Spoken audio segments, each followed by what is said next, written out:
மார்க்கெட்டுக்கு மீன் வாங்க போகலான்னு சொல்லி இந்த ஜெய்பாயை சொல்லும் போது ஐயோ இந்த தோல்பாறை வாங்கணுமான்னு நினச்சிட்டே போனேன். நல்ல வேளை அங்கே இந்த கடல் மீன்கள் ஒன்று கூட இல்லை. ஏன்னா இது வந்து மீன்பிடி தடைக்காலமா, அதனால் கடல் வாழ் உயிரினங்கள் ஒன்று கூட அங்கே இல்லவே இல்லை. அது எனக்கு மிக்க மகிழ்ச்சி ஆயிடுச்சு. இப்போ நம்ம செய்ய போகிறது என்னென்னு பார்த்தீங்கன்னா, ஆற்று மீன் குழம்பும் ஆற்று மீன் வறுவலும் ஆற்று எறா குழம்பாயும் ரொம்ப ஸ்டங்கு சிப்பாகும். ஜெய்பையன் திருத்தி விட்டான். ஏரி மீன் ஆற்று எறாங்க, இதை தான் நம்ம வந்து குழம்பு செய்ய போகிறோம். நான் வந்து இன்றைக்கி என்ன பண்ண போகிறேன்னா, டிஃப்ரெண்ட்டாக வந்து இந்த இறாலாம் பெருசாக இருந்துச்சா அதோட தலையெல்லாம் அரைச்சி ஊற்றி எங்கள் ஆயா செய்வாங்க. அந்த மாதிரி ட்ரை பண்ணி பார்த்தா குழம்பு அவ்வளோ ஒரு டேஸ்ட்டாக வந்தது. ஃபுல்லாக செஞ்சு முடிச்சுட்டு நீங்கள் சாப்பிட்டு எனக்கு சொல்லுங்கன்னு சொன்னால், இல்லைம்மா நீ கஷ்டப்பட்டு செஞ்சுருக்க, நீயே சாப்பிட்டு ரிவ்யூ சொல்லுன்னு சொல்லிட்டாரா.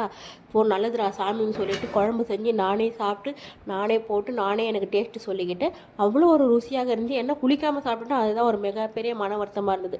குளிச்சுட்டு சாப்பிட்டுருந்தா இன்னும் ஃப்ரெஷ்ஷாக ஃபீல் பண்ணியிருப்பேன். Bye tears.